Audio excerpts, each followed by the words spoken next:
Hello and welcome to Callum Connect's Micro Podcast. Our guest today is Angel. Angel is a creative director and movement artist shaped by the elite worlds of ballet, cinema, and circus.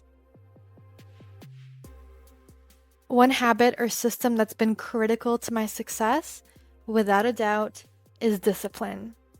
I think back when I was 13 and I moved out, I said bye to my mom and dad and I went off to professional ballet school. And that was a journey in itself. From a very young age, I learned very quickly, very intensely, what it meant to have discipline, what it meant to be independent at a very young age, right? So that taught me a lot and it really built my character, my strength.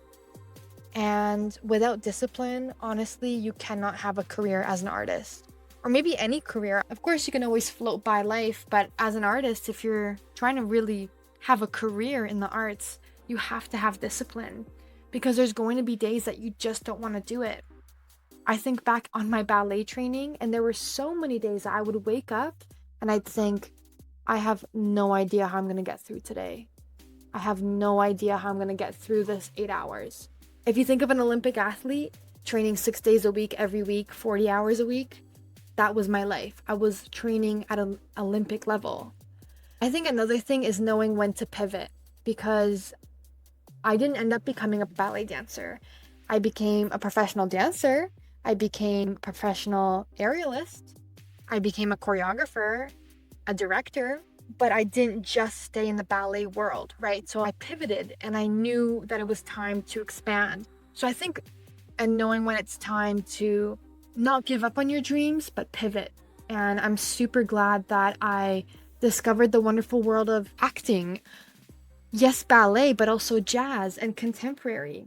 After I left the ballet world, I really focused on acting and I ended up training with the best coaches in the world, including the likes of Larry Moss, who coaches Leonardo DiCaprio. And training at this elite level has always been my standard, and that comes from my very early years of discipline and hard work. After acting, I pivoted again. I got into circus. Again, training with Cirque du Soleil coaches and artists and really being exposed at all times to this high level of discipline and this high level of elite work, right? And this really nitty gritty, every day in, day out sort of training at a very advanced, elite, specific level, right? So I think that's been very critical to my success, is just having the best coaches around me. And that, I think it's really important as an artist to have amazing mentors, have amazing coaches, have people that you can look up to, people that you can ask questions or just get advice about life, about career, about whatever is going on in your life. It's really important to have those people around you that can support you. If you enjoyed this podcast and would like to find more inspiring information about entrepreneurs around the world doing incredible things, make your way to enterprisezone.cc.